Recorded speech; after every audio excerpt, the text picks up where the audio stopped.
بسم اللہ الرحمن الرحیم۔ میرا روحانی سفر، زندہ کہانیاں سیریز، پٹوار خانہ۔ السلام علیکم۔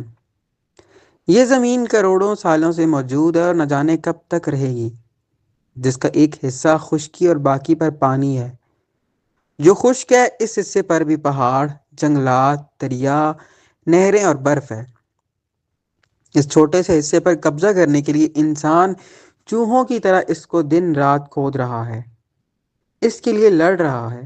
اربوں خربوں انسان چلے گئے، یہ بھی پتہ ہے کہ ایک دن میں نے بھی مر جانا ہے، سب چھوڑ کر اس زمین میں گل چڑھ جانا ہے، لیکن جب تک زندہ ہے لالچ میں لگا ہوا ہے۔ اس زمین کو ناپنے کے لیے ملکیت بتانے کے لیے ایک ادارہ ہے جسے پٹوار خانہ کہتے ہیں۔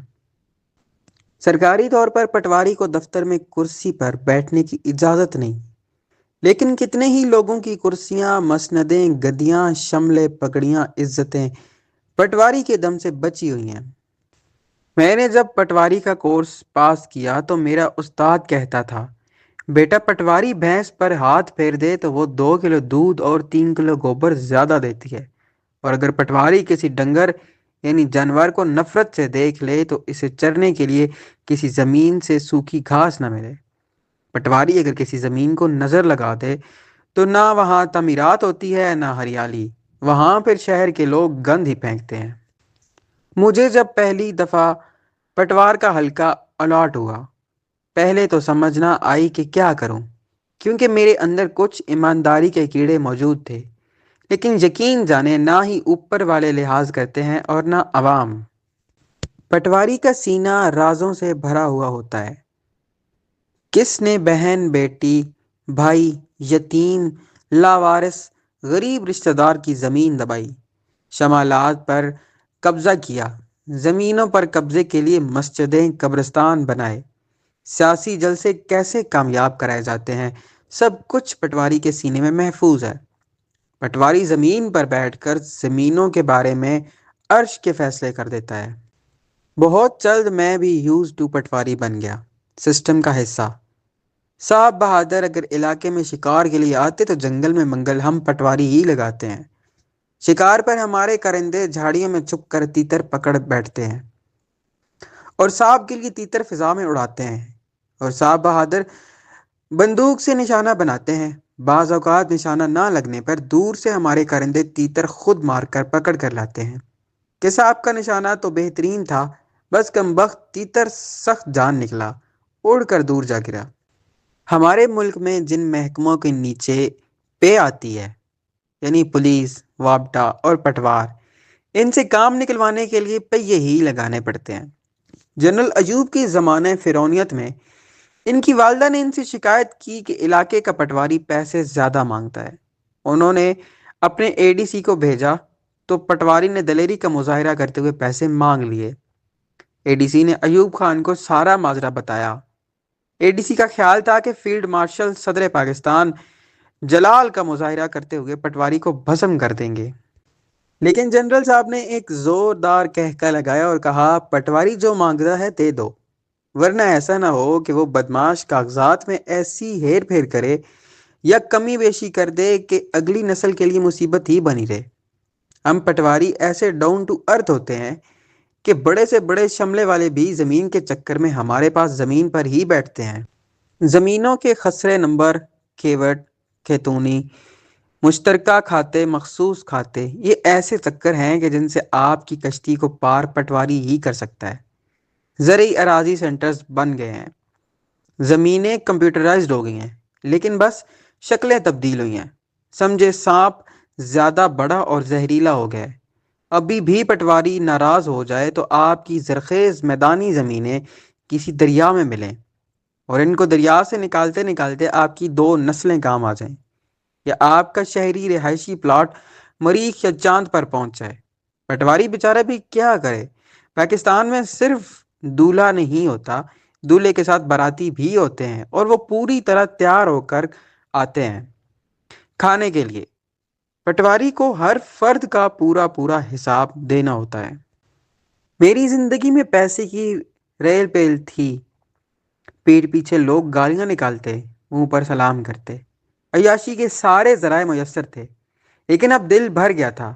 بھری جوانی میں کافی بیماریاں انتقام لینے کے لیے پہنچ گئی تھیں، کیونکہ حرام کا پیسہ، چھینا ہوا پیسہ ساتھ بددعائیں اور آہیں بھی لاتا ہے۔ جیسے گاڑی میں ملاوٹ والا تیل ڈالیں تو وہ گاڑی کے پرزے خراب کر دیتا ہے، یہی کام رزق حرام کرتا ہے۔ جسم، نفس اور روح کے ساتھ درجنوں بیماریاں لگ گئی تھیں۔ میرے ایک ساتھی پٹواری پاگل ہو گیا تھا، پتہ نہیں خاندانی مرض تھا یا کسی کی بد دعا۔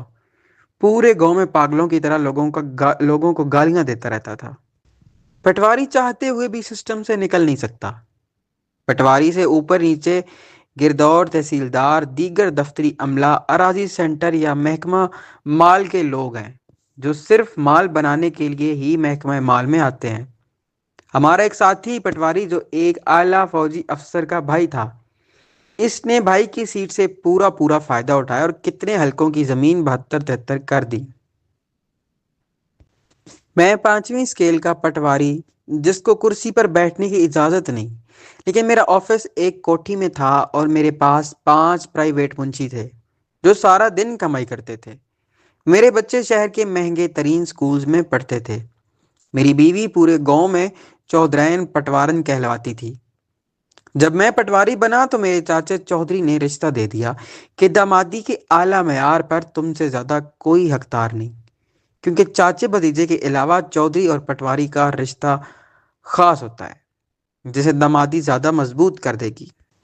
پتہ نہیں کیا ہو گیا تھا کہ مجھے نیند نہیں آتی تھی۔ شاید ظلم اور حرام کی کمائی نیند اور سکون چھین لیتی ہے۔ مجھے خوابوں میں وہ چہرے نظر آتے تھے جن کی زمینوں میں نے ہیر پھیر کی تھی۔ 2 یتیم بچے جن کی زمین سگے چاچے نے میرے ذریعے دبا لی تھی۔ وہ بیوہ جس کے ساتھ دیور نے زمین کے لالچ میں شادی کی اور میرے ذریعے جعلی کاغذات تیار کر کے زمین اپنے نام کر لی اور پھر اس کو طلاق دے دی۔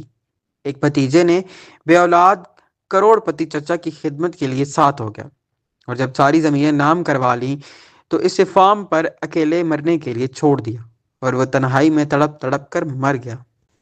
ایک دن میں نے سب منشیوں کو بھگا دیا اور گھر میں دفتر شفٹ کر لیا، اور جو بھی آتا بغیر لالچ کے اس کا کام کر دیتا۔ اوپر والوں کا خرچہ بند کر دیا، دباؤ بڑھایا گیا کیونکہ میرے پاس اہم حلقہ تھا۔ میرے 2-3 جگہ تبادلے ہوئے لیکن میری روٹین تبدیل نہیں ہوئی۔ اب مجھے سکون ملتا تھا۔ بیوی بچے سسرالی ڈانگیں سوٹے لے کر میرے پیچھے پڑ گئے۔ چودھری سسر کہتا، شرم کرو، پٹواری اور ایماندار، تو تم پر۔ بیوی کہتی، 900 چوہے کھا کر حج پر جانے کا شوق چڑھ گیا ہے۔ بے شک حج پر جاؤ، عمرے کرو، مجھے بھی ساتھ لے جاؤ، پٹواری کا ایمانداری کے ساتھ کوئی جوڑ نہیں۔ میری بیوی صدقے میں کالے بکرے دیتی، تعویذ کرائے، عاملوں سے حساب کرایا کہ میرے قسم میرے پٹواری کو کسی کی نظر لگ گئی ہے۔ کسی کلموں رشتہ دار نے کچھ کالی شکتیوں کا وار کر دیا ہے جو یہ پٹواری آنے والی دولت کو لات مارتا ہے، بیوی بچوں کو بھوکا مارنا چاہتا ہے۔ میں نے بہت سارے لوگوں کا بھلا کیا، جو پرانے گناہ ہوئے تھے معافی مانگی، ازالہ بھی کیا، کیونکہ اللہ رحمان رحیم ہے۔ لیکن مخلوق تو رحمان رحیم نہیں ہے۔ اللہ معاف کر دیتا ہے لیکن جب تک مخلوق اپنے حقوق معاف نہ کرے تو وہ بھی معافی نہیں دیتا۔ پہلے میرا جی کیا نوکری چھوڑ دوں، پھر سوچا سسٹم میں رہ کر جو بھلائی کر سکتا ہوں وہ تو کروں۔ بے شک میں تنگ ہوں گا، لیکن پچھلے گناہوں کا پراشچت شاید ایسے ہی ہو۔ آپ سب بھی میرے لیے دعا کیجیے گا۔